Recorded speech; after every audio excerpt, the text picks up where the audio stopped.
क्या आपको भी लगता है कि आपके जीवन में रिक्तता आ गई है? आप भाव शून्य हो गए हैं, जीवन में नीरसता आ गई है। आप हालाँकि बहुत अच्छा कर रहे हैं, आप फिज़िकली बहुत फिट हैं, आपके आस-पास सारे रिश्ते हैं, आप उनके प्रति जो भी उनका अपना रोल निभाना चाहते हैं, वो अच्छे से निभा रहे हैं, यानी कि आप कामयाब हैं, आपको कहीं कोई दिक्कत वाली बात नहीं। लेकिन फिर भी लगता है कि जीवन में कुछ मिसिंग है। आप रात को जब सोते हैं, एक नकारात्मक विचार आपके मन में आता है, उसके बाद फ्लड आ जाता है, आपको रात को नींद नहीं आती है। तो आप जानिए इसका भेद, आपके शरीर में वायु तत्व का जो है वो इम्बैलेंस हो गया है। आज के वीडियो में उसी पर बात करेंगे। नमस्कार। मैं राजेश्वर सिंह बटियाल आपका अपने YouTube channel astro by Rajeshwar पर स्वागत करता हूँ। वायु तत्व, पहले जानें कि शरीर में इसका रोल क्या है। एक तो ये हमारे अनाहत चक्र को रिप्रेजेंट करता है और अनाहत चक्र जो है वो हमारी इमोशनल बॉडी के साथ जुड़ा हुआ है। हमारे जो 3 नीचे के चक्कर है वो फिजिकल बॉडी है, अनाहत और विशुद्धि ये हमारी इमोशनल बॉडी है, और ऊपर के जो है हमारी मेंटल बॉडी है। इन तीनों का हमारे जीवन में सामंजस्य अगर नहीं होता तो कोई ना कोई जीवन में उलझन बड़ी आ जाती है और बाद में हो सकता है कि वो किसी न किसी मेजर सिकनेस की तरफ आपकी बॉडी को लेकर जाए। तो अगर किसी के शरीर में वायु तत्व का अवरोध होता है, कोई दिक्कत आती है, अगर एज फैक्टर है, एज के साथ तो हमें पता चल जाता है, फिजिकल एलिमेंट हो जाती है, क्योंकि ये हमारा वायु तत्व क्या करता है, हमारे जो तंत्रिकाएं हैं उसका मस्तिष्क के साथ जो है कम्युनिकेशन उसको बनाता है। और भी बहुत सारी चीज़ें हैं, अगर इशू आ जाए तो आपको स्टमक से रिलेटेड भी इशू आते हैं, क्योंकि जो हमारी निकासी है वो भी जो है वो वायु तत्व पर निर्भर करती है। तो फिजिकल बॉडी में अगर कोई दिक्कत आती है तो बड़ी आसानी से डिटेक्ट हो जाता है। पर जैसा कि मैंने इंटरव्यू में कहा कि आप सब कुछ बहुत अच्छा कर रहे हैं, आपका स्वास्थ्य बहुत ठीक है, तब आपके साथ ये प्रॉब्लम क्यों होती है, वायु तत्व आपका क्यों खराब होता है, उसी के बारे में जानना है। तो आप देखें कि इसके भेद को जानें कि कहीं ऐसा तो नहीं कि आप जैसे हम होता क्या है कि हम अपने जीवन में एक पैटर्न को फॉलो करते हैं। हम किसी भी अवस्था में, अगर हम बच्चे हैं तो हम सुबह उठते हैं, आपको पता है कि स्कूल बस आ जाती है, आपको स्कूल में जाके पढ़ना है, घर आके होमवर्क करना है, थोड़ा सा खेल कूद करना है, फिर उसके बाद सो जाना है।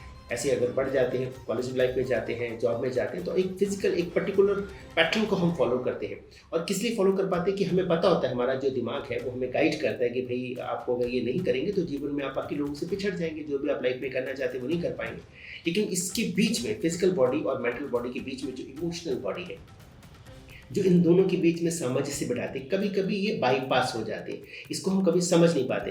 अब इसको देखिए कि कैसे समझ नहीं पाते। कभी कभी हम अपने कामकाज में इतने बिजी हो जाते हैं कि हम अपने किसी पैशन को, जो चाहे वो खेल कूद है, चाहे वो वाद्य यंत्र बजाना है, चाहे वो डांस है, चाहे कुकिंग है, कुछ भी किसी भी तरह का, चाहे पेंटिंग है, उसको हम ना छोड़ना शुरू करते हैं कि चलिए कोई बात नहीं यार, टाइम वेस्ट होता है। हम दोस्तों से मिलना जुलना बंद कर देते हैं, और कभी जब मिलते हैं ना तो कहते हैं यार अच्छा लगा मिलके ना। ऐसा करते हैं कि ना महीने में 2 महीने में ना हमें प्लान भी, आप सब रिलेट करेंगे, हम उनसे अक्सर बात करते हैं कि ना महीने 2 महीने में 3 महीने में यार मिलना चाहिए, कि घूमने जाना चाहिए।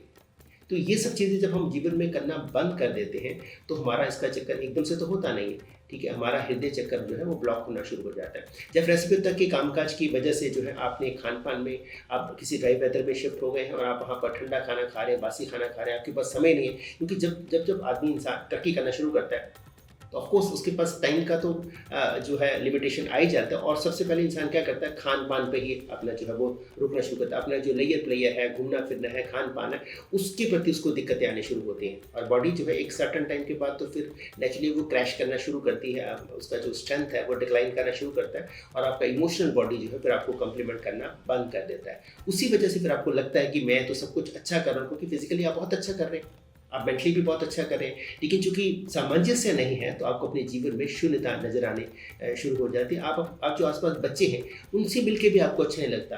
आप बड़ों से मिलके जो करुणा के भाव आते हैं कि हमें लगता है कि हमें इनके पास बैठना चाहिए, हमें इनकी केयर करनी चाहिए, वो भाव आप करते हैं, आप ड्यूटी की तरह करते हैं, ठीक है। जो करुणा चाहिए वो फिर कहीं ना कहीं आपकी मिसिंग होती है, तो उसका असर जो है सीधा सीधा आपकी अपनी बॉडी पर, आपकी अपनी हेल्थ पर भी पड़ने लगता है।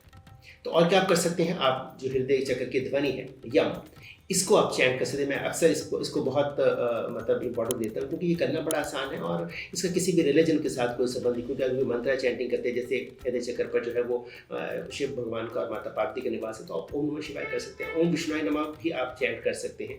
तो जैसे यम को आपने करना है तो य पर आपने स्ट्रेस देना है, और म गूंज पे रखना है। तो मैं गूंज इसलिए बात करता हूँ, जो कंसर्न चक्र है उसमें जब स्पंदन आना शुरू होता है, जब आपको लगता है कि वहाँ पे कुछ वाइब्रेशन, इसका मतलब कि आपका जो गूंज है, आपका जो चैंट है, वो अब आपको उसका फल मिलना शुरू हो गया। एकदम से तो नहीं होगा, लेकिन ग्रेजुअली आपको होना शुरू होगा। क्योंकि शुरू में लोगों को लगता है कि भाई कुछ हो भी रहा कि नहीं हो रहा। भाई 2-3 मिनट आपने चैंट करें तो ऐसे तो है नहीं कि आपका हृदय चक्र एकदम से आपको कम्प्लीमेंट करना शुरू कर दे, एकदम से ठीक हो जाएगा, ऐसा तो होता नहीं है।